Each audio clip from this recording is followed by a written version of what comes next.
Bonjour, bonjour à toutes les personnes connectées. Merci d'être avec nous cet après-midi. Je suis avec mon invité, Élodie Arnaud Caviggioli. Je te donne la parole 30 secondes, Élodie, et puis on va démarrer pour parler du passage, enfin, du lien entre les certifications qualité et les certifications professionnelles. Bien, bonjour à tous. Merci à Michel pour cette invitation.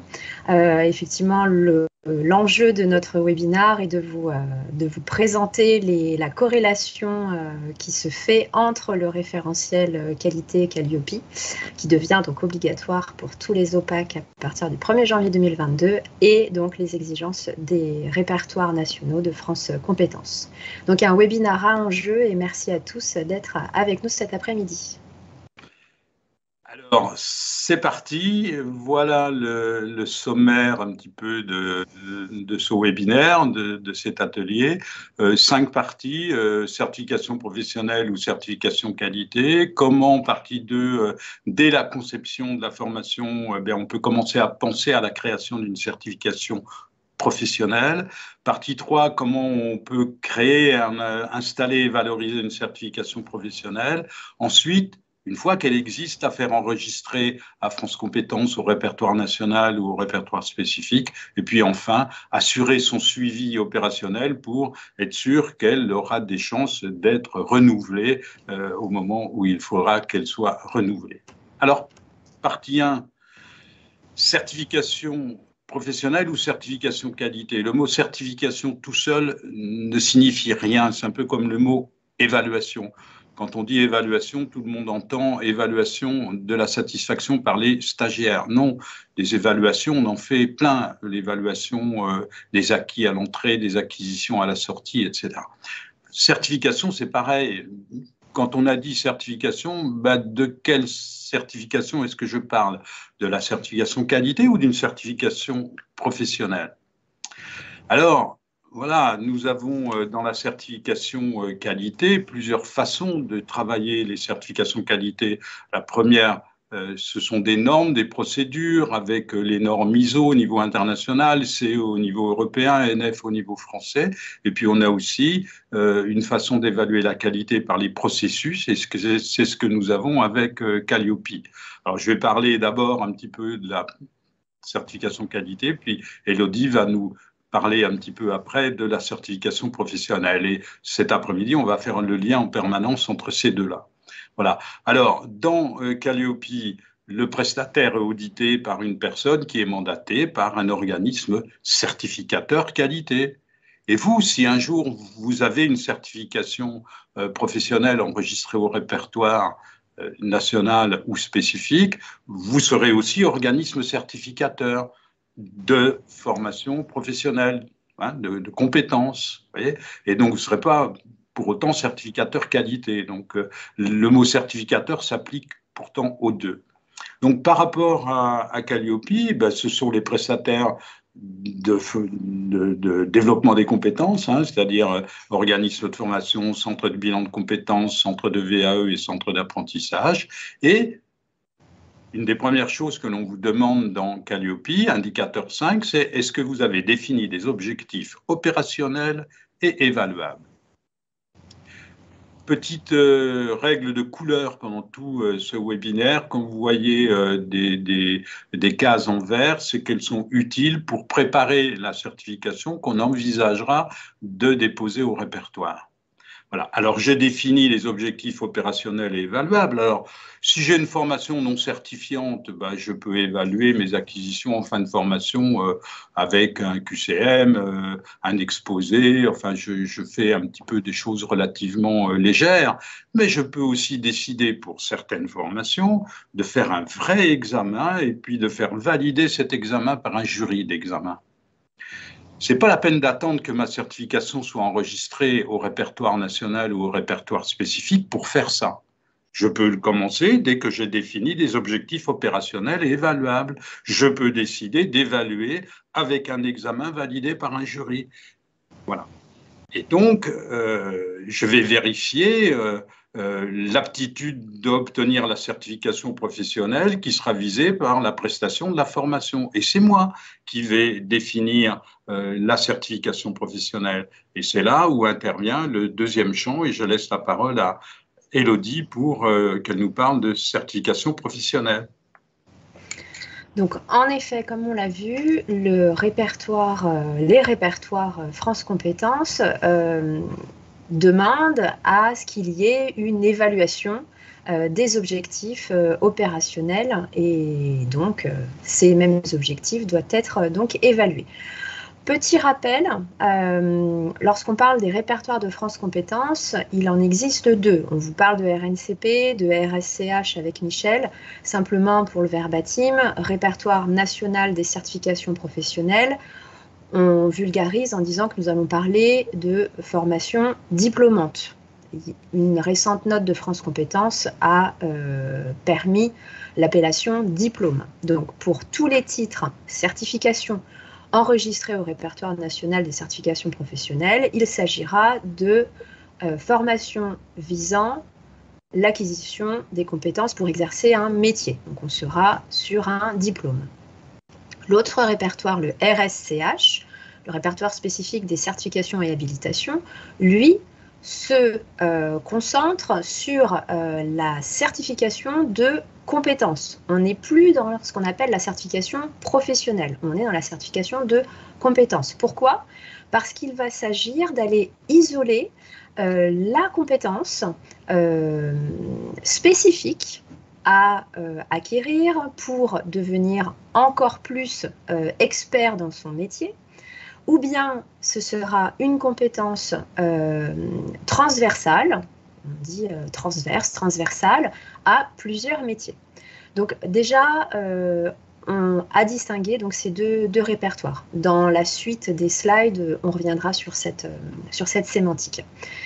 Que l'on soit dans le RNCP ou dans le RSCH, les deux demandent la constitution d'un référentiel de compétences et d'un référentiel d'évaluation. Donc la notion qui est prégnante dans la définition de ce qu'est une action de formation, eh bien effectivement inscrit dans un parcours de formation dont celui-ci doit être évalué à l'issue du parcours, eh bien les deux répertoires demandent à ce que la compétence présente dans le référentiel de compétences soit évaluée dans ce qu'on appelle un référentiel d'évaluation via des modalités et des critères. Voilà. Et pour conclure cette partie, je dirais que ce qu'il faut bien comprendre, c'est qu'on ne dépose aucune formation à France Compétences. Oh que oui. Ce que l'on dépose, c'est bien parce qu'on a sans arrêt des appels de gens qui disent « je voudrais déposer ma formation à France Compétences ». Non, non. Ce que vous déposez à France Compétences, c'est les modalités d'examen qui permettent de valider que les personnes sont bien capables de faire ce qui est décrit dans la certification.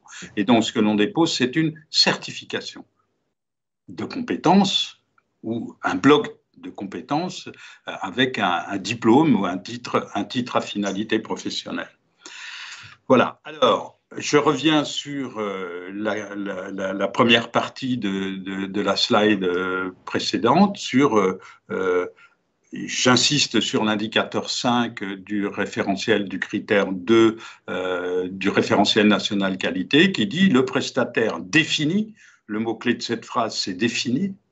Il définit des objectifs opérationnels et évaluables de la prestation.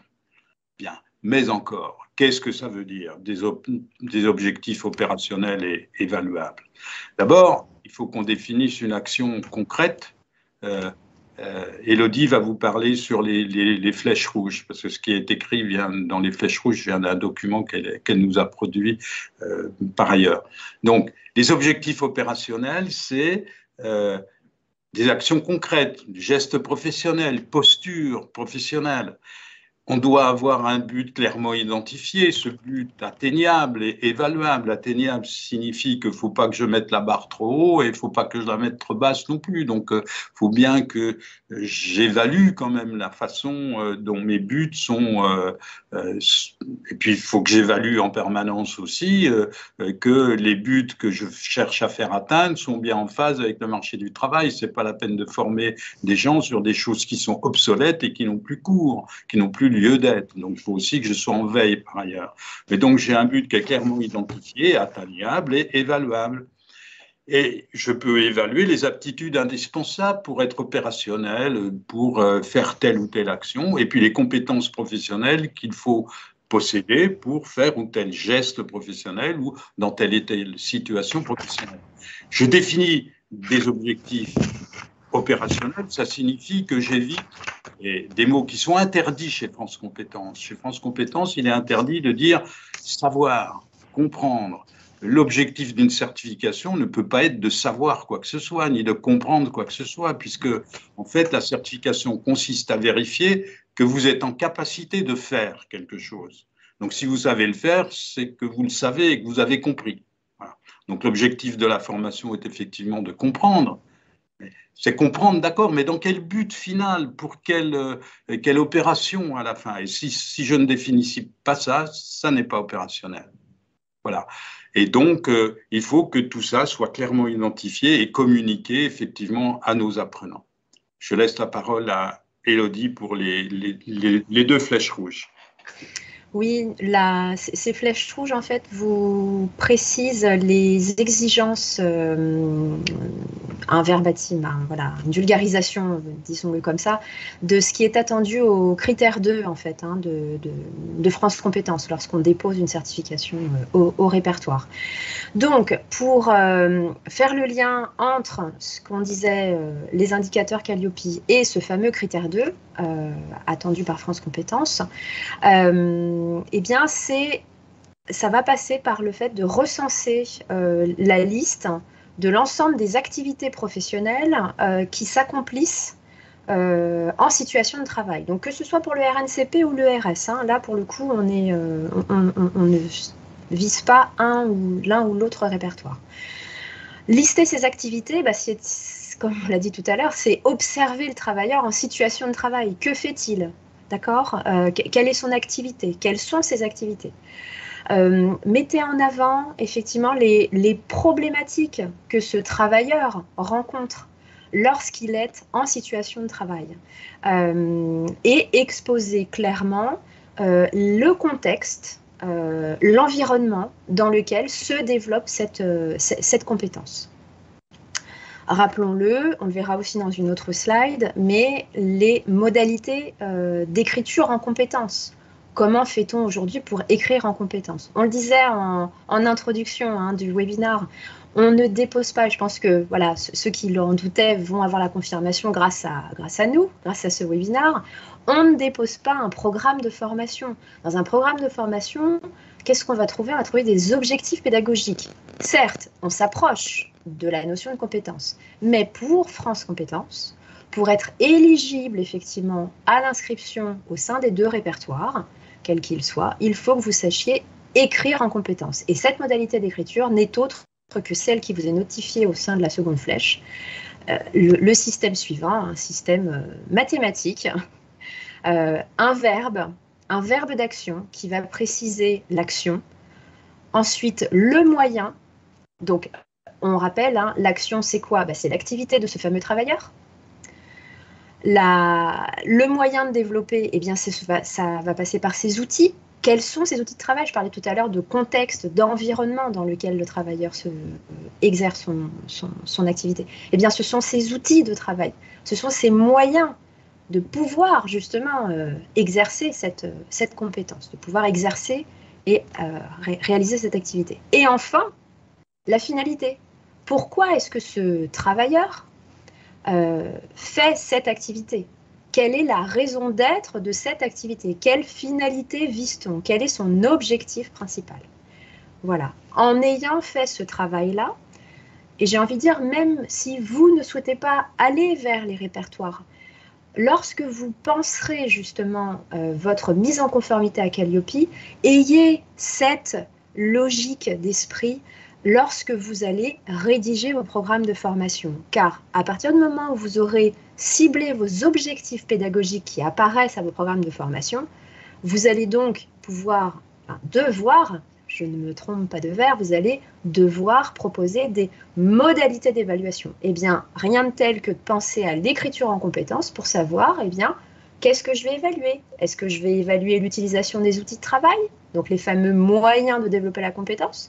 Est-ce que je vais évaluer la manière dont ce travailleur est arrivé à la finalité de la compétence. Vous voyez, ce sont des pistes aussi pour vous, que l'on vous donne au travers de ces mémos. Voilà, d'autres... Oui. Pardon, je te coupe là. Non, pas de souci. Justement, on commence à parler des objectifs évaluables, Élodie. Alors, c'est ça. Voilà. Et puis, tous les deux, quand on est sur notre lancée, voilà. Donc, effectivement, objectifs évaluables. Donc, on a vu les objectifs opérationnels. Maintenant, les objectifs évaluables. Eh bien, pensez dorénavant à tous les moyens qui vont vous permettre de mesurer ce niveau d'atteinte. On parlait de la finalité. Pensez à mesurer quel niveau doit-on atteindre, finalement. Est-ce un niveau d'exigence ? Est-ce une efficience de l'activité? Et quels vont donc être les moyens que vous allez pouvoir utiliser, les moyens pédagogiques? Excusez-moi, j'ai oublié de mettre l'adjectif. Quels sont les moyens pédagogiques que vous allez pouvoir utiliser pour évaluer cette compétence, cet objectif de formation? Vous l'avez encore précisé dans ces flèches, effectivement. Une fois que vous aurez donc inventorié toutes ces activités dont on a parlé précédemment, lors de l'élaboration des modalités, vous allez penser peut-être à des mises en situation professionnelle. Vous allez peut-être penser à des études de cas, à un entretien avec un jury.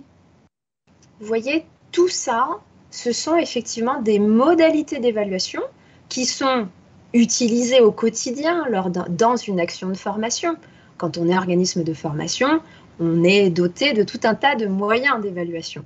Eh bien, ce qu'on vous invite à faire avec Michel, effectivement, lorsque vous êtes dans cette logique de démarche qualité et dans cette logique de dépôt au RNCP ou RS, c'est de se dire, tiens, les modalités que j'utilise aujourd'hui d'évaluation, est-ce qu'elles sont assez probantes, assez pertinentes pour véritablement évaluer le travailleur en situation de travail?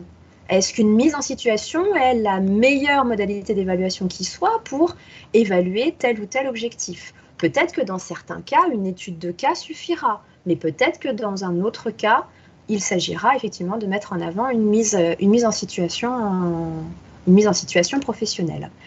Bref, revenons sur les modalités d'écriture de ce fameux référentiel d'évaluation. Une note a été publiée récemment par France Compétences pour vous inviter justement à bien écrire en compétences ces référentiels d'évaluation. Pensez à 3 temps incontournables. Indiquez bien quelle modalité d'évaluation vous utilisez, donc quel type d'épreuve. Faites attention aux attendus. Stipulez bien quels sont les niveaux d'exigence que vous imposez en tant que certificateur. Et enfin, quelles sont les conditions de réalisation de ces modalités d'évaluation? Je te relaisse la parole, Michel.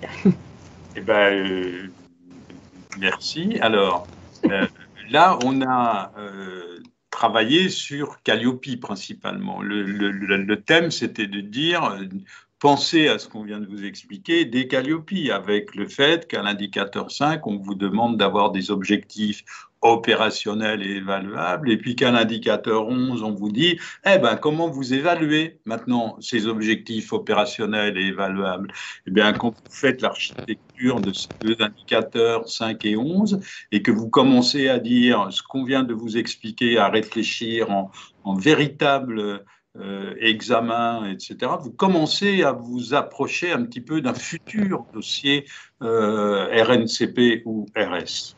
Comme on va le voir. Alors maintenant, on vient sur cette écriture en compétences, parce que là, on a déjà abordé le sujet avec Élodie, mais les référentiels doivent être rédigés en compétences. C'est ce que nous dit France Compétences. Alors, en quoi est-ce que, c'est pour compléter un petit peu ce que vient de nous dire Élodie, ça, on vous a donné ici une diapositive qui est extraite d'un webinaire que nous avons fait il y a 1 an avec Goulven Droubinguet, qui à l'époque était instructeur au répertoire spécifique, et nous avons fait un webinaire sur le répertoire spécifique. Il est maintenant chef de service RNCP, et on a un prochain webinaire le le 20 décembre, là, auquel vous pourrez vous inscrire avec une slide en fin de présentation. Et là, dans ce webinaire de l'année dernière, Gulven Droumagay nous expliquait un exemple pour ce que vient de vous expliquer Élodie, c'est-à-dire comment écrire verbe d'action à l'infinitif avec des compléments, etc. Délivrer, par exemple, voilà un verbe d'action. Délivrer, c'est faire quelque chose. Il y a bien une action de délivrer quelque chose à quelqu'un. Bien. Et délivrer, mais quoi? Délivrer des conseils. À qui? Aux organismes de formation. Vous voyez? Donc, j'ai bien un objectif qui est clair, délivrer des conseils aux organismes dans le cadre de l'élaboration d'un dossier, ça c'est le pourquoi, afin de permettre l'enregistrement du projet au répertoire spécifique, ça c'est la finalité, en utilisant le guide de la rédaction de France Compétences, ça c'est un comment et avec quoi. Vous voyez, c'est cette articulation-là qui est attendue par France Compétences dans les définitions d'écriture en compétences. Voilà. Et donc, France Compétences nous dit également les modalités de l'évaluation doivent s'approcher le plus possible de l'action et de la situation de travail. Cette diapositive-là, c'est vraiment le texte intégral de ce que nous a dit Gulven Droumagay il y a un an. Et c'est extrait de son PowerPoint. Donc, vous voyez, je n'ai même pas mis de guillemets parce que c'est vraiment la parole de France Compétences. Voilà comment écrire, voilà, enfin, un exemple, en tout cas, donné par Gulven Droumagay sur comment écrire en compétences. Vous voyez, ça, ce sont les règles de base. Et si on dépose des dossiers chez France Compétences qui ne sont pas écrits comme ça, ils sont rejetés automatiquement. Et c'est une des explications, mais il y en a sûrement d'autres qui fait que on a plus de 80% de rejet des dossiers au répertoire spécifique. Il y a certainement d'autres raisons, mais en tout cas, le manque d'écriture en compétences est une constante assez fréquente. Alors, synthèse de cette partie 1, conclusion, rédiger des objectifs opérationnels et évaluables d'une action de formation, c'est préparer le premier cœur du réacteur, un réacteur c'est à plusieurs cœurs, donc ici c'est le premier cœur du réacteur d'une future certification professionnelle, le référentiel d'activité et de compétences, c'est-à-dire quand vous avez bien travaillé cette question des objectifs opérationnels et évaluables, de comment vous évaluez qu'ils sont opérationnels et surtout que comment vous avez mis en place un dispositif de vérification que les compétences ont bien été acquises et qu'éventuellement elles sont validées par un jury d'examen, là on commence à s'approcher de la partie 2, dès la conception d'une formation, penser à la création d'une création professionnelle. Alors Michel, on a une première question de la part d'Anne. Donc Anne, bonjour. Elle nous pose la question suivante. Les attentes et exigences sont-elles les mêmes pour un renouvellement, dans le cas d'un renouvellement? Oui, parce que dans le cadre d'un renouvellement, on considère que vous repartez à zéro et que votre certification, si elle a 5 ans d'existence, elle est forcément pas tout à fait la même aujourd'hui qu'il y a 5 ans et que les exigences de France Compétences ont évolué entre un renouvellement d'une ancienne commission qui était la CNCP et les exigences d'ouverture aujourd'hui de France Compétences. En tout cas, aujourd'hui, les renouvellements anciens de la CNCP, on peut considérer que c'est un dossier complètement neuf, oui. Alors maintenant, pour les futurs renouvellements de ce qui a déjà été fait, à valider déjà par France Compétences, on va en reparler à la fin de notre exposé dans les dernières diapositives. Une autre question de la part d'Anna. Alors, elle nous demande pourquoi les certifications n'ont pas de délai dans le temps. Alors, il y a des délais, justement. Donc là, peut-être, on va insister sur le fait qu'une certification n'est pas valable ad vitam aeternam. La commission des certifications, au moment du passage du dossier, détermine le délai de validité, en fait, la durée, pas le délai, la durée de validité de la certification. Donc, c'est bien la commission qui décide si elle attribue 1 an, 2 ans, 3 ans, 4 ans, 5 ans. Petit aparté, il est de plus en plus difficile d'obtenir 5 ans maintenant, aujourd'hui.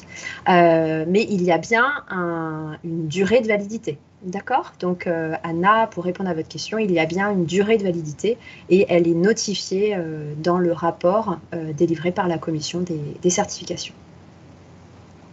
Merci pour ces deux questions. Donc, on va poursuivre. Alors, c'est un petit peu, vous allez dire, ben, ils nous l'ont déjà dit, mais pas tout à fait complètement, parce qu'on va maintenant faire un petit focus sur les critères 2 et les critères 3 de Calliope.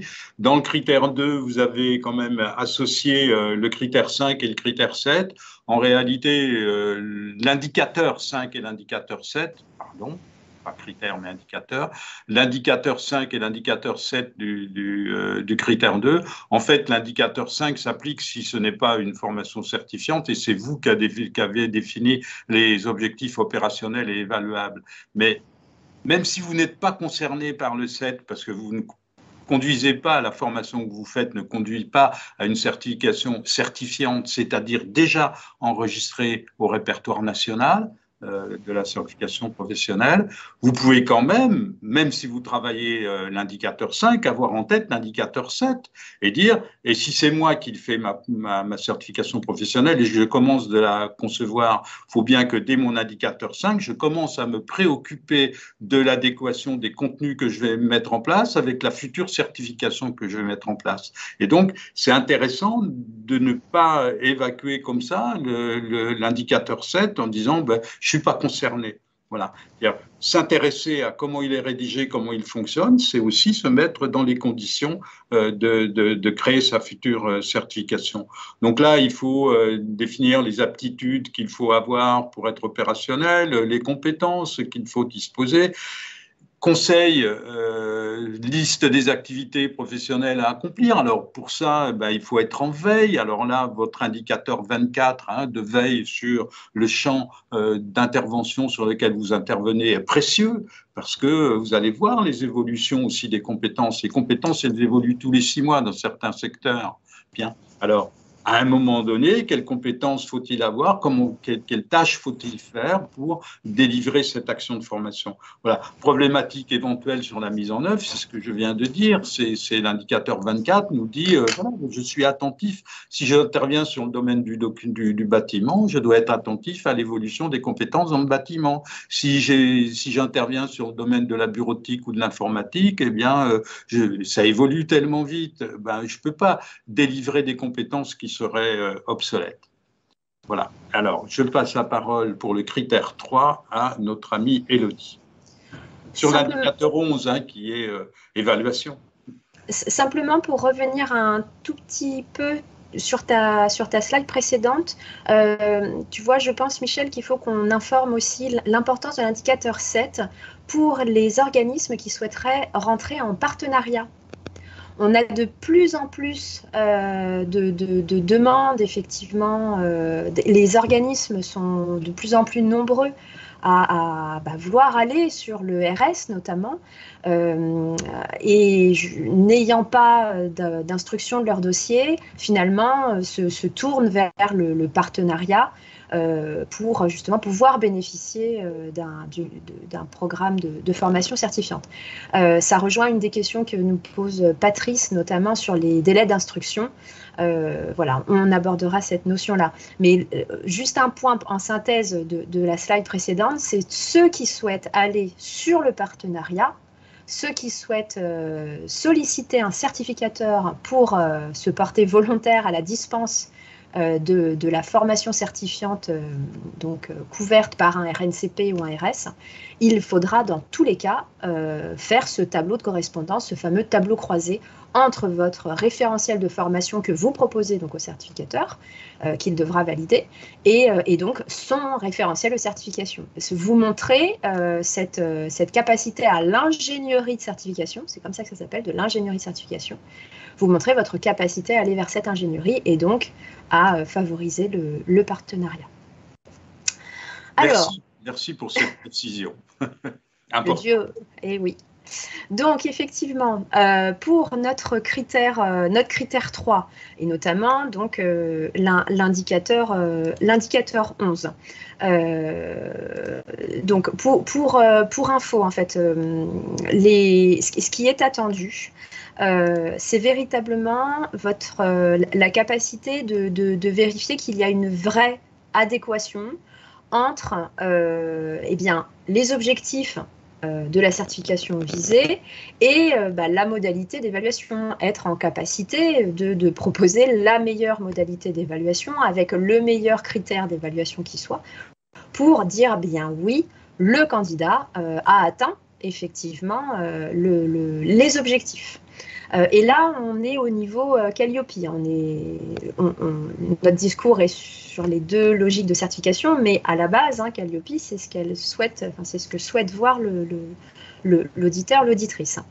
Donc, la correspondance entre chaque objectif est validée par quelle modalité d'évaluation? C'est ça qui est attendu en démonstration le jour de l'audit. Ce qui est attendu aussi, c'est la capacité d'adapter les modalités d'évaluation. Vous n'allez pas proposer une seule et même modalité d'évaluation pour les 5 objectifs de votre formation. Comme on disait tout à l'heure, pensons au travailleur, à son activité, à sa réalisation en situation de travail. On ne va pas le voir sous un même angle, sous un même contexte. Donc attention à cette vigilance-là. Il y avait une question notamment de la part de Mohamed et d'Anne-Marie sur les QCM. Attention à ne pas proposer que des QCM pour évaluer vos 5 ou 6 objectifs de formation. L'adaptation est le mot d'ordre. Oui, encore une fois, je te coupe la parole, tu m'excuses. En fait, la question de Mohamed, elle revient un petit peu à les 2 premières diapositives de cet exposé. Il y a des parties blanches quand je dis c'est une formation non certifiante. Ouais, c'est une formation d'une journée. Je peux faire un QCM le matin, un QCM le soir. Vous voyez, je veux dire, c'est pas bon. C'est pas exclu et je pense que pour Calliope, c'est aussi recevable. J'ai bien vérifié l'atteinte des objectifs opérationnels et évaluables, mais c'est pas forcément des objectifs très poussés non plus en termes d'action, etc. Donc, on trouve de tout. Donc là, on parle de formation conséquente. Bon, petit détail, les dépôts RNCP, quand on dit qu'on dépose un titre, un diplôme professionnel, apprendre une profession en 2 jours et on dépose au répertoire national, puis on dit c'est une formation de 2 jours pour apprendre un métier, je peux vous dire que le dossier il a peu de chances de passer chez France Compétences, vous voyez. Donc voilà. Donc il faut qu'on adapte un petit peu, c'était le message de la slide numéro 1, nos modalités d'évaluation à notre prestation. Si j'ai une formation qui dure 1 an, c'est pas tout à fait les mêmes modalités d'évaluation qu'une formation qui dure une journée. Vous voyez, les objectifs opérationnels doivent pas être tout à fait les mêmes. Donc, quand ça vaut la peine et que c'est vraiment bien installé et que c'est des choses qui ont de la valeur, dès notre certification, notre réflexion, on peut commencer à dire, voilà comment on prépare, comment on crée notre certification, on la fait vivre et après on la présentera pour la faire reconnaître par l'État. Tout à fait. Donc, pensez bien, adaptation de vos objectifs aux modalités d'évaluation. Plusieurs objectifs. Adaptez vos modalités d'éval. Voilà. Alors, dernier point, on a mis indicateur 11 et indicateur 16 ensemble. Indicateur 11 et indicateur 7, parce qu'effectivement, dans l'indicateur 7, on en a déjà parlé, mais le prestataire met en œuvre s'assurer des conditions de présentation des bénéficiaires respecte les exigences formelles de l'autorité de certification. L'autorité de certification peut avoir des exigences formelles en matière d'examen. Et donc, c'est ça. Donc, il faut que moi, en tant que futur certificateur, je me préoccupe de ça, que je teste un examen, que je le fasse évoluer, que j'organise la validation par un jury. Il faut que je fasse tout ça. Vous voyez, c'est pour ça qu'on a mis l'indicateur 16 avec le 11. Exactement. C'est pour ça que aller vers Calliope nécessite aussi de s'interroger beaucoup sur le parcours de formation certifiante que vous représentez si vous êtes effectivement à la fois certificateur ou bien partenaire de ce certificateur. Donc attention à cette vigilance-là.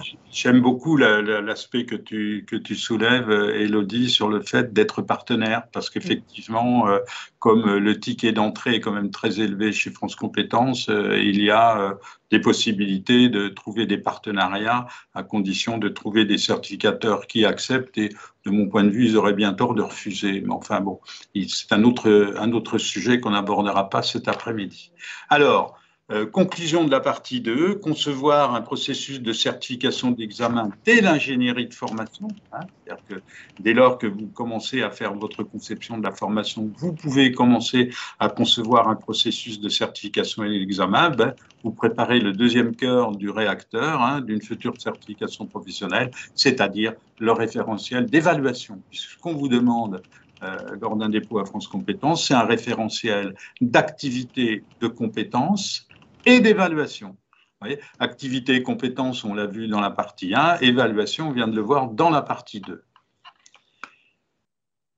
Alors maintenant, allons-y, créons, installons et valorisons une certification professionnelle. On vous a donné un petit peu des recettes de cuisine pour commencer à fabriquer un plat. Allons-y, on va essayer de fabriquer un plat, on va essayer de créer une certification professionnelle.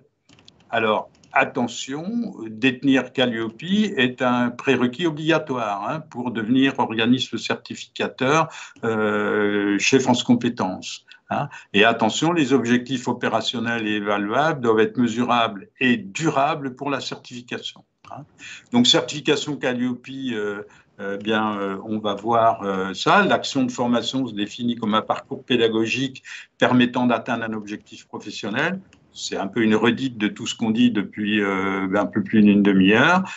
C'est l'article L 6313-2 du Code du travail. L'action de formation se définit comme un parcours pédagogique permettant d'atteindre un objectif professionnel. Donc, on revient toujours sur la même chanson, adéquation avec les objectifs professionnels, action finale à définir, actualisation de chaque compétence avec le marché du travail, cadrage des modalités d'examen, etc. Donc, ce qu'on demande ici, c'est que pour chaque compétence, il faut qu'on inventorie les tâches et les activités à effectuer, les modalités d'évaluation, l'indicateur permettant de statuer sur la réussite de l'activité, et puis une description en 3 temps, les types d'épreuves, les réalisations demandées, les conditions de réalisation des épreuves. Tout ça se structure. Alors, c'est un petit peu une répétition, on rabâche peut-être un petit peu ce qu'on vous dit, mais c'est important de bien comprendre ça et d'où ça vient. Je te passe la parole pour la certification professionnelle, Élodie. Oui. Alors, donc, pour la partie effectivement des répertoires de France Compétences, ce qui est attendu, c'est de comprendre bien finalement quels sont les effets du projet de certification que vous allez déposer que vous proposez en tout cas à France Compétences. Quels sont les effets de la certification? Ça signifie quoi? Quels sont les effets? Quels sont les effets sur le marché de l'emploi? Quels sont les effets pour les entreprises? Quels sont les effets sur le niveau de qualification des salariés? Pour ce faire, et c'est pour ça qu'on voit bien le lien avec Calliope, eh bien, c'est de faire un état des besoins, des besoins actuels présents sur le marché de l'emploi de manière une vision économique de cet aspect. Alors, juste pour info, effectivement, comme vous le disiez Michel tout à l'heure, ce que je vous présente là, en fait, vous pouvez retrouver l'ensemble des conseils, des méthodes de conception de vos projets, notamment au sein des articles que j'ai récemment publiés sur la plateforme web dédiée aux acteurs de la formation qui s'intitule donc Veille Formation. webinaire.com. Et que avec Michel, nous vous recommandons vraiment parce que c'est un outil incontournable pour réaliser votre veille sur tous ces aspects-là. Mais pas que, vous allez pouvoir trouver des éléments de veille sur les actualités réglementaires, les actualités métiers, dont on va parler juste après, et des actualités pédagogiques. Donc, avec cet outil, vous pourrez prétendre à la mise en conformité des indicateurs 23, 24 et 25 de Calliope. Et justement, je parlais des actualités métiers. Pour France Compétences, une étude sur le métier doit être réalisée obligatoirement pour démontrer justement quels sont ces fameux effets. Il va falloir vous nourrir effectivement des données que vous avez recueillies de cette veille pour présenter de manière très concrète finalement comment va s'inscrire votre certification dans le contexte professionnel, comment est-ce qu'effectivement vous allez pouvoir jauger de son impact sur les métiers en tension, par exemple, sur la meilleure des réponses qui soit pour faire baisser justement ce nombre de demandeurs d'emploi sur le marché du travail et démontrer quels sont les effets dans le temps, c'est-à-dire ne pas répondre simplement à un effet de mode, mais démontrer que votre certification a un effet durable sur la professionnalisation des salariés, le maintien dans l'emploi, et la sécurisation finalement du travailleur dans son poste. Que l'on soit dans un RNCP, que l'on soit dans un RSCH, c'est fortement recommandé de déposer cette étude sur le métier. Alors, cette étude sur le métier peut également être appelée note d'opportunité, valeur d'usage de la certification. Il y a un jargon qui circule, mais en tout cas, c'est véritablement une étude d'impact globale, une étude économique et sectorielle qui est attendue. Le fait de procéder ainsi, véritablement, démontrera à France Compétences que vous êtes légitime en tant que certificateur, que vous comptez sur le marché de la certification dorénavant et que vous êtes un point incontournable pour assurer employabilité, performance et maintien dans l'emploi des bénéficiaires qui s'inscrivent chez vous pour être candidat à la certification.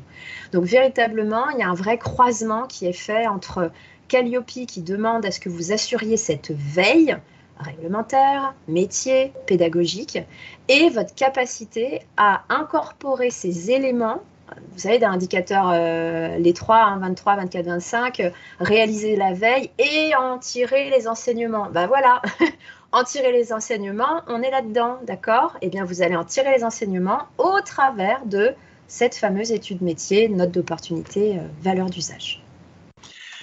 Petite précision sur la partie carte mentale que vous avez sous les yeux. Ce qui est en blanc, il y a une petite croix. Les textes qui sont entre guillemets sont des textes, c'est un texte intégral de France Compétences. Ce n'est pas l'écriture d'Élodie ou la mienne, c'est France Compétences qui vous parle. Et donc, c'est très important à travers les sources France Compétences. Vous allez sur francecompétences.fr dans la base documentaire et vous trouverez toutes les notes de doctrine de France Compétences qui sont très, très importantes. Voilà. Je crois que... J'en profite simplement parce qu'il y a pas mal de questions sur la question du support, justement. Beaucoup demandent où pouvons-nous trouver le support de votre webinaire. Il sera téléchargé dans la partie base documentaire de la plateforme Centre Info.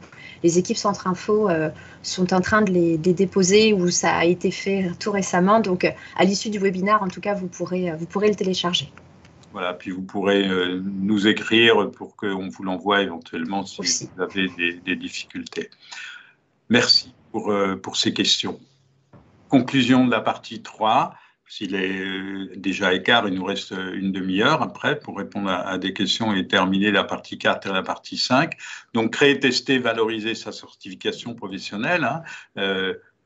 commencer à faire vivre une certification professionnelle, puisque ce qu'on a essayé de vous expliquer là, c'est de vous donner quelques recettes pour commencer à créer votre certification. Vous l'installez, vous la faites vivre, vous faites des partenariats avec des entreprises, vous faites passer des examens, vous délivrez des diplômes. Bien.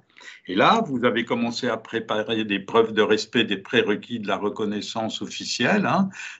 L'opportunité d'usage, ce que vient de très bien vous expliquer notre amie Élodie. Hein. Il faut que vous ayez démontré que le marché a besoin de cette compétence ou de ce métier, que sur ce marché qui a besoin de cette compétence ou de ce métier, votre certification a de la valeur.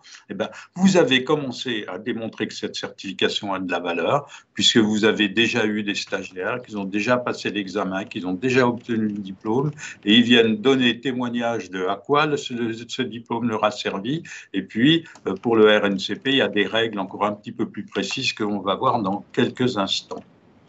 Voilà, partie 4. Donc, justement, là, on a créé notre certification, on l'a fait vivre à partir de notre Calliope. Vous voyez, l'enchaînement de notre après-midi, c'est comment vous passez, comment vous allez de Calliope vers, depuis les indicateurs de Calliope, comment ils peuvent vous entraîner vers la possibilité de créer votre certification. Bien évidemment, quand on va chez France Compétences, on y va pour faire reconnaître par l'État une certification qui existe déjà. Et alors, le problème des rejets, je pense, de France Compétences, c'est que ils ont beaucoup de dossiers qui viennent parce que voilà, on vient déposer une formation qu'on vient de créer. Mais on n'a pas créé encore de certification, donc on n'est pas capable de démontrer la valeur d'une certification puisqu'elle n'existe pas, cette certification.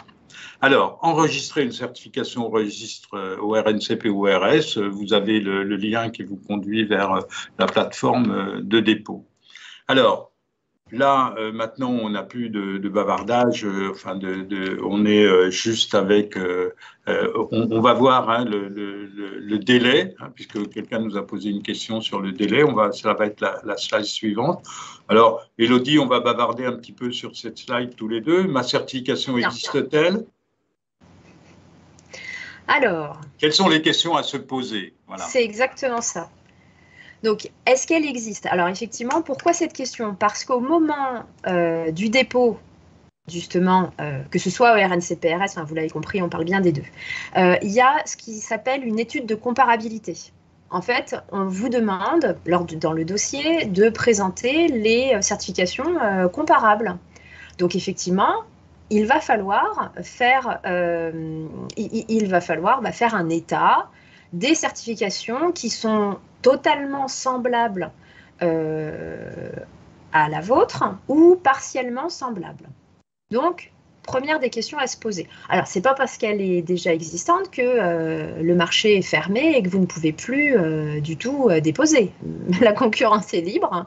Vous avez totalement le droit de déposer une certification dont la finalité serait déjà présente sur France Compétences. Alors, depuis combien de temps? Pourquoi cette question? Parce qu'effectivement, ça répond à une question qu'on avait tout à l'heure, et bien la question de la validité. Si effectivement vous voyez qu'une certification s'arrête là au 31 décembre 2021 et on sait ô combien il y en a qui vont s'arrêter au 31 décembre 2021, eh bien ça peut être une opportunité finalement pour vous de déposer au moment justement de la fin de cette durée de validité. Avec combien de lauréats? Effectivement, combien de certifications, combien de certifiés, pardon, suis-je en capacité, moi, de présenter au répertoire de France Compétences? Et je vais aller, si je trouve une certification comparable à la mienne sur France Compétences, eh bien, je vais aller comparer effectivement le nombre de certifiés. Ce sont véritablement les premières questions à se poser. Vas-y. Oui, je disais la question suivante, ou la première question, on n'est pas obligé de les mettre dans cet ordre-là, mais c'est le marché du travail, a-t-il vraiment besoin de ces compétences ou de ce métier? Et ça, ces questions-là, vous savez, c'est la priorité de l'instructeur ou de l'instructrice chez France Compétences. Quand il commence à regarder votre dossier, si vous n'avez pas réussi à démontrer que le marché du travail a besoin de ces compétences et que sur ce marché du travail qui a besoin de cette compétence, votre certification a de la valeur, vous avez beau avoir un très joli référentiel d'activité, de compétences et d'évaluation, votre dossier ne sera même pas étudié. Vous voyez, c'est-à-dire que ces questions-là sont vitales. Et depuis quand ma certification existe-t-elle? Est-ce qu'elle correspond bien à un besoin du marché du travail? Voilà. Dans quel métier? Pour quel bassin d'emploi? Parce que je peux réussir à démontrer que nous avons accompagné une société, par exemple, sur le bassin d'emploi de Montbéliard. Elle a réussi à très bien démontrer que sur ce bassin d'emploi, il y avait des besoins en compétences qui étaient clairement identifiés. Son dossier a été validé par la commission. Bien évidemment, il y a d'autres bassins d'emploi ailleurs en France, et ça, c'est l'extension de sa certification, et on verra au renouvellement comment, justement, il est parti d'un bassin d'emploi de Montbéliard pour l'étendre ailleurs. Vous voyez, ça va être important dans la partie renouvellement de la certification. Avec quelle durée prévisionnelle de vie de la compétence? C'est-à-dire que, bon, voilà, moi, je forme sur des compétences durables, ou en tout cas, je vais être en mesure de démontrer que je suis en observation constante sur comment il faut que je fasse évoluer ma certification aussi dans le temps. Et c'est aussi ça qui sera évalué à l'audit de renouvellement. Si vous nous représentez le même dossier qu'il y a 5 ans, c'est que vous n'avez pas beaucoup travaillé. Je te laisse la parole pour la dernière question. Les compétences visées reposent-elles sur un cadre juridique, réglementaire ou professionnel établi? Ça aussi, c'est une question qui est importante. Très importante. Au moment de l'instruction, l'une des premières choses qui est regardée par l'instructeur, instructrice, c'est effectivement, est-ce que l'activité visée, est-ce que le secteur d'activité dans lequel s'inscrit votre projet de certification est réglementé?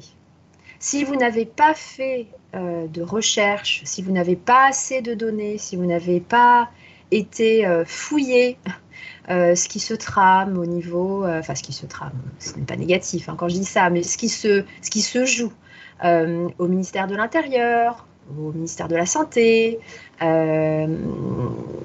ministère du Travail, et que finalement l'instructeur tombe sur un article, un décret qui réglemente tout ou partie de l'activité sur laquelle vous présentez votre projet, eh bien, c'est retoqué direct. Sachez que trop de projets ORS sont présentés sans qu'il n'y ait eu d'études finalement à savoir est-ce que justement ce secteur est réglementé ou pas. Donc vraiment, aller faire un tour d'horizon sur tout ce qui concerne ministère de l'Intérieur, ministère de la Santé, ministère du Travail au préalable pour vous assurer que oui ou non vous êtes contraint par un cadre réglementaire ou juridique. Si vous êtes... Pardon, excuse-moi. Non, je complétais simplement en disant, voilà, vous êtes... Alors, ok, vous êtes concerné par ce cadre. Ok, vous le notifiez. Il y a un champ dans le dossier où vous notifiez ce règlement auquel vous êtes soumis. Vous pouvez aller déposer, bien sûr, je ne suis pas en train de vous dire n'y allez pas. Non, vous pouvez y aller. Mais attention, conformez-vous bien aux exigences de cette réglementation. Peut-être que cette exigence de réglementation ne concernera finalement que votre référentiel de formation, votre ingénierie pédagogique. Ok, donc ça, pas de souci, ça n'intéresse pas France Compétences. France Compétences ne vient pas toucher à votre ingénierie péda, ne vient pas toucher à ce qui est notifié dans votre référentiel de formation. Donc, on ne s'inquiète pas. Par contre, si vous apercevez que votre activité, les compétences, certaines modalités d'évaluation sont réglementées pour la délivrance du certificat de compétences notamment, eh bien alors là, il faut effectivement faire coïncider les exigences de ce cadre juridique avec votre référentiel de compétences et votre référentiel d'évaluation. Voilà, pour donner un exemple concret, une société aussi que nous avons accompagnée sur développer des sites web accessibles. Bon, eh ben, développer des sites web accessibles, il y a un certain nombre de textes réglementaires dans cette activité. Bon, eh bien, dans la certification, il a été démontré, les personnes qui passent l'examen, le rapport dans l'examen on vérifie dans l'examen que les personnes sont en capacité de respecter ces textes juridiques qui encadrent cette activité de développer des sites web accessibles. Vous voyez, donc il faut qu'on retrouve dans les capacités d'examen les liens avec le cadre juridique qui a été posé. Vous voyez, ça va aussi un petit peu au-delà. Élodie, elle vous dit attention, il y a des activités qui peuvent être cadrées par des textes, mais ça peut être aussi la façon de faire qui peut être cadrée par des textes. Vous voyez, donc il faut être attentif à toutes ces questions-là. Pour terminer sur l'accessibilité des sites web, c'est qu'il y a une exigence européenne aussi qui est de dire toutes les administrations doivent avoir des sites web accessibles, premier point, et toutes les entreprises qui font plus de 25 millions de chiffre d'affaires également. Donc on a là répondu à quelque chose sur le plan de l'importance sur le marché du travail, et puisque il y a quand même une question qui est importante sur je suis développeur web, d'accord, mais est-ce que je sais développer des sites web accessibles? Et là, on est vraiment sur une compétence spécifique. Alors, on nous a posé une question sur les délais d'accès. Alors là, ben, on ne va pas s'étendre beaucoup. Là, c'est une diapositive émanant directement de France Compétences. Hein. Là, c'est un schéma qui nous est fait par France Compétences. Le délai moyen pour la procédure d'enregistrement est de 7 mois. Attention, ce n'est pas 7 mois après le dépôt de la demande, mais 7 mois après la date de recevabilité de la demande. C'est-à-dire que quand on a déposé la demande à France Compétences commence par regarder si le dossier est recevable. Est-ce qu'il est complet, principalement? Bien. Et s'il est complet et qu'il est recevable, à ce moment-là, le délai de 7 mois commence à courir. Je peux vous dire que c'est un délai théorique, parce que c'est 7 mois minimum, mais ça peut être plus long. C'est rarement, moi je n'ai encore jamais vu en dessous. Mais bon, peut-être que ça peut arriver pour des raisons que je ne connais pas. Mais enfin, c'est 7 mois minimum. Donc, on vous dit 1 mois pour la recevabilité du dossier par France Compétences. En fait, c'est un petit peu plus rapide que ça. Affectation de l'instruction du dossier.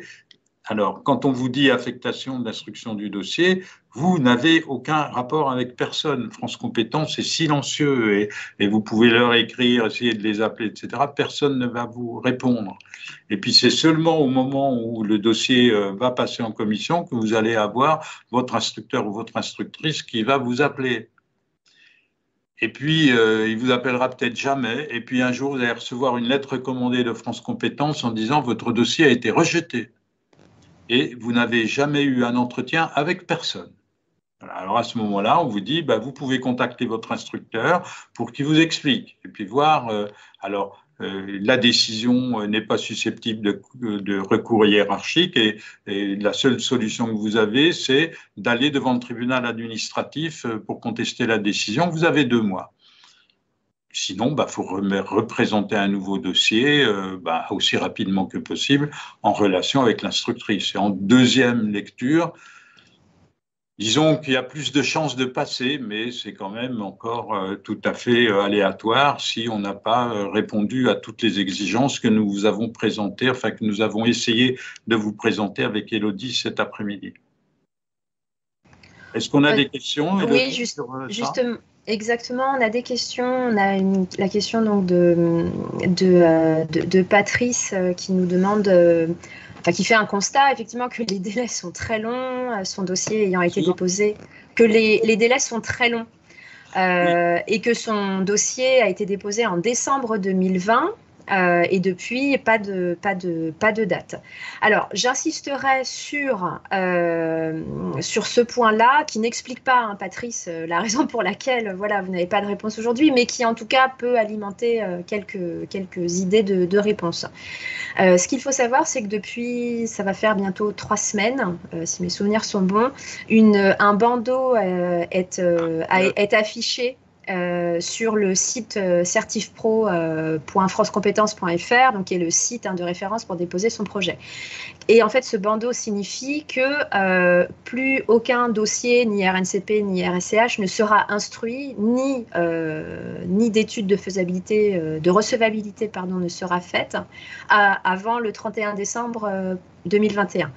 La raison est qu'effectivement, l'ensemble des instructeurs se sont retrouvés avec une affluence folle de dossiers à déposer et à devoir gérer également les dossiers de renouvellement à l'inventaire. Finalement, un goulot d'étranglement s'est fait sentir et donc aucune étude de recevabilité ne sera faite avant janvier 2022. Donc malheureusement, alors ça ne répond pas intégralement à votre question, Patrice, mais ce qu'il faut savoir, c'est où en est votre dossier. Est-ce que déjà il a été jugé recevable? Si oui, ça veut dire qu'il doit passer à une prochaine commission. Par contre, effectivement, les dates de commission sont connues. En tout cas, la prochaine est le 14 décembre. Je vous donne les dates, donc 14 décembre, 25 janvier, 8 mars et 5 avril. Voilà, on a déjà ces dates-là. En février, donc. Voilà, pas de commission en tout cas, j'ai pas l'info, mais semble-t-il que non. 14 décembre, 25 janvier, 8 mars et 5 avril. Bien informé. Toujours. Très bien. Conclusion, déposer une demande au RNCP, c'est l'aboutissement d'un parcours de création, d'exploitation, de diffusion d'une certification professionnelle. De diffusion de la certification professionnelle, ça veut dire que votre certification, elle commence à exister bien avant d'être déposée chez France Compétences et que vous la faites vivre et vous la diffusez. C'est ça qui lui donne une valeur d'usage. Et comme elle a de l'importance sur le marché du travail ou sur le bassin d'emploi dans lequel vous vous trouvez, vous avez des arguments, des éléments de preuve à donner à France Compétences pour dire que oui, ça existe et ça n'est pas un truc que je viens de construire parce que j'ai vu une bulle dans le ciel où il y a écrit CPF. Voilà. Partie 5, et c'est la dernière partie, puis on va pouvoir clore à peu près dans le temps. Assurer le suivi et la qualité des prestations professionnelles enregistrées. Ça rejoint un petit peu la question qui nous a été posée là tout à l'heure sur le renouvellement. Le renouvellement, c'est d'abord le suivi de la qualité qui assure la formation des personnes candidates à l'examen, c'est-à-dire que à partir du moment où j'ai une certification qui est enregistrée au répertoire national ou spécifique, je vais développer un réseau d'organismes de formation partenaires qui vont pouvoir préparer les personnes à passer l'examen et à obtenir mon diplôme, voilà, mon titre, ma certification.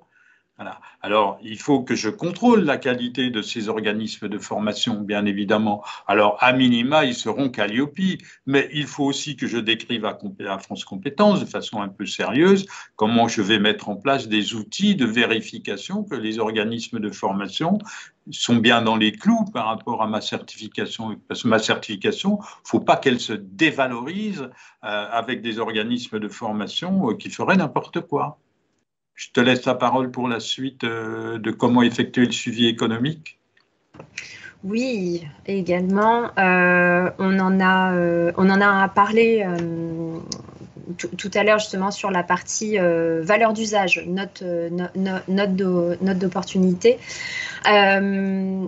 Donc, sachez que pour un RNCP, en tout cas, pour un RNCP, vous devez obligatoirement en fait fournir des informations sur ce que sont devenus vos bénéficiaires, vos certifiés. Vous devez donc faire état des activités professionnelles qu'ils occupent aujourd'hui. Vous devez faire état donc des fonctions occupés également, ou bien de l'évolution professionnelle qu'ils ont connue depuis effectivement le passage par le parcours de formation certifiante. Toutes ces données sont à réaliser, bien sûr, à l'issue, d'accord, à l'issue du parcours de formation certifiante, à des intervalles bien précis. Donc, à 6 mois post-formation et à 2 ans. Il est recommandé un recul à 2 ans post-formation. Donc, c'est une enquête métier qui est à réaliser pour évaluer effectivement de la viabilité de votre certification, de l'inscription effectivement de votre certification sur le marché de l'emploi et de la pérennisation finalement des formés dans leur emploi. Donc ça, c'est une première étape. Comment faire, vous allez me dire? Eh bien, notamment, le Calliope vous y invite au critère 7 avec l'indicateur 30. Vous avez ce qui s'appelle une évaluation à froid. Alors, en France, on n'aime pas trop ce terme. Aux États-Unis, personne ne comprend pourquoi en France on parle d'évaluation à chaud et à froid. Aux États-Unis, ça n'existe pas, mais en tout cas chez nous, ça s'appelle comme ça. Qu'est-ce que c'est qu'une évaluation à froid? Eh bien, c'est finalement a posteriori, donc à 6 mois, Calliope nous demande d'évaluer la satisfaction. Mais pourquoi ne pas profiter de ce moment-là pour répondre à les exigences de l'indicateur 30 pour demander aux bénéficiaires que sont-ils devenus professionnellement? Ont-ils occupé un nouveau poste? Ont-ils eu de nouvelles responsabilités? Ont-ils vu une augmentation de leur rémunération? Ces données-là sont à recenser. L'auditeur Calliope n'en sera que plus satisfait. Il verra qu'effectivement, vous poussez la qualité aux extrêmes. Mais en tout cas, cette donnée-là, si vous êtes certificateur ou si vous êtes partenaire de certification, vous seront de toute façon nécessaires pour renouveler votre projet de certification ou déposer votre projet de certification. On le rappelle, pour tout dépôt, pour tout nouveau dépôt, nouvelle inscription, il vous faut une antériorité de 2 promotions. On appelle ça dans le jargon des cohortes. Attention, ces 2 promos ne s'entendent pas en année civile, d'accord? Elles se comprennent en période de formation. Par exemple, si votre formation est de 6 mois, eh bien, vous la commencez par exemple en février, la rentrée est en février et la certification se fait en août.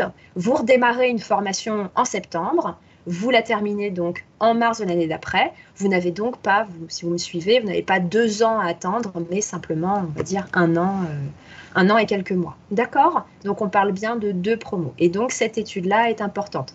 Pour le RNCP, mais pour le RS, attention, de plus en plus, les instructeurs sont sensibles et bien finalement à ces données, plus que sensibles, elles vous sont demandées au moment du dépôt du dossier. Vous devez faire apparaître pour chaque année, 2019, 2020, 2021, le nombre de formés, le nombre de certifiés. Pour le RS, vous n'avez pas poussé jusqu'à l'employabilité, quelle fonction occuper, quelle responsabilité, mais en tout cas, vous devez suivre vos certifiés.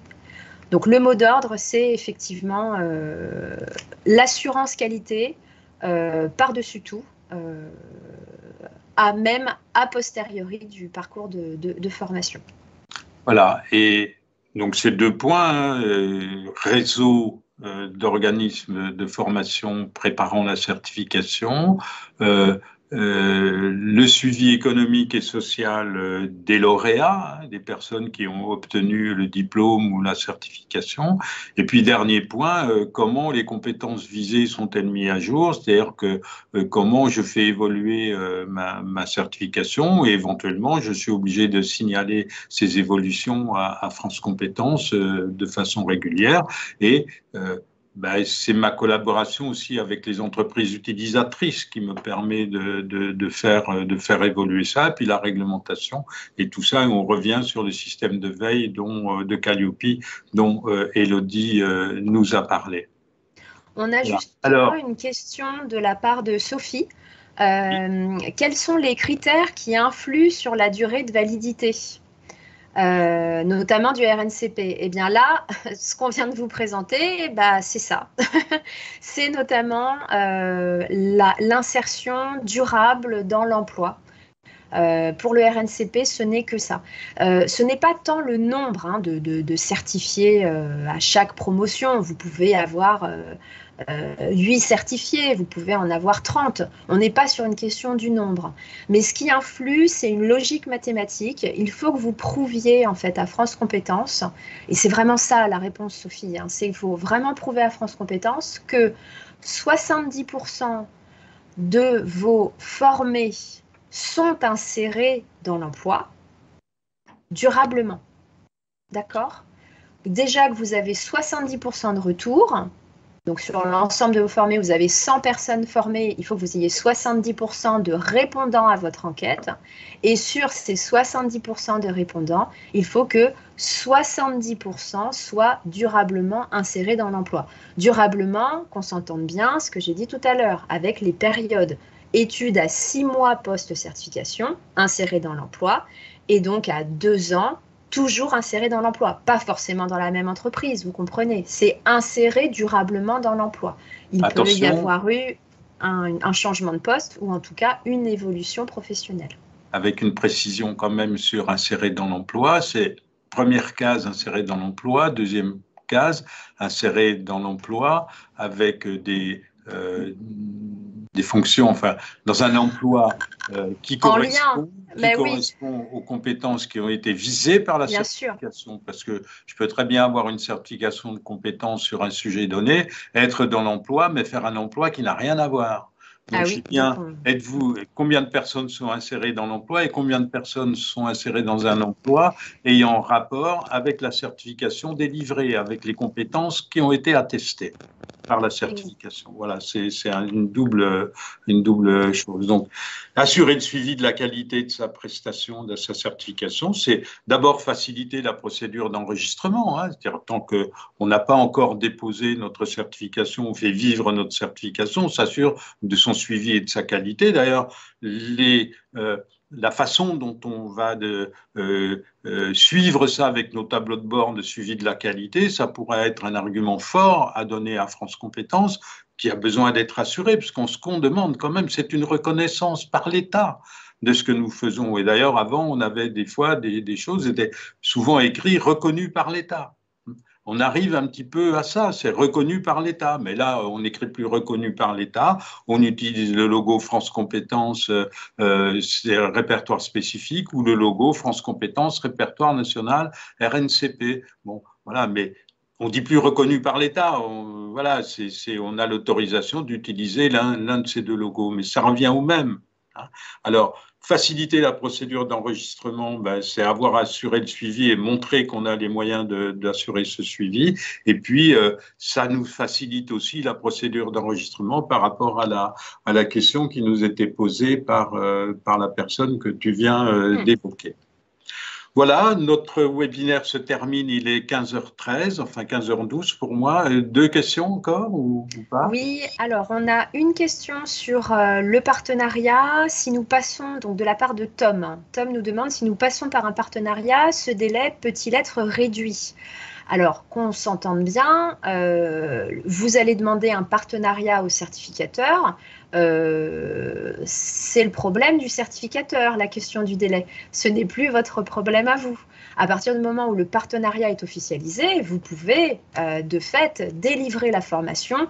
Et j'entends aussi la question derrière qui nous a aussi été posée. Oui, vous pouvez vous inscrire sur EDOF puisque vous serez habilité à utiliser le code RNCP ou le code RS pour la délivrance des formations aboutissant à la certification. En tout cas, on va pouvoir terminer sur ce point par rapport au partenariat. Il est certain que lorsque vous avez un partenariat qui fonctionne depuis 5 ans avec quelqu'un qui avait une certification depuis 5 ans et qui décide de ne pas renouveler sa certification, ça peut arriver, ou bien dont la certification n'est pas renouvelée, vous ne pouvez pas vous asseoir sur les cohortes que vous avez fait. Vous ne pouvez pas dire tiens, j'ai déjà certifié N personnes, puisque ce n'est pas vous qui les avez certifiées, mais le certificateur qui vient d'arrêter son. Donc, si vous déposez un nouveau dossier dossier à France Compétences, eh bien, on revient au début de notre webinaire, il faut tout recommencer à zéro. Il y a une possibilité, c'est que le certificateur vous fasse une lettre dans laquelle il reconnaît, vous abandonnez ses cohortes et ses sortants. Je pense que là, ce sera sûrement pas gratuit comme marchandage, mais bon, en tout cas, c'est recevable par France Compétences.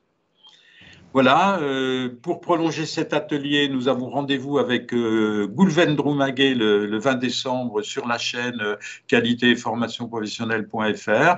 Et Goulven Droumaguet est maintenant donc chef de service du RNCP. Il vous en dira encore beaucoup plus que ce que nous avons déjà dit avec Élodie cet après-midi. Et nous traiterons du sujet comment faire enregistrer une certification au RNCP. Merci à toutes, merci à tous. Et puis, je crois que notre ami Julien, pense, va pouvoir clore ce webinaire. Merci à tous, bon courage, que ce soit dans votre démarche de certification Calliope ou dans vos projets de certification. Voilà. Mais en tout cas, n'hésitez pas à nous solliciter si besoin de conseils ou recommandations. Bon courage à tous et bon après-midi. Bonne continuation. Au revoir.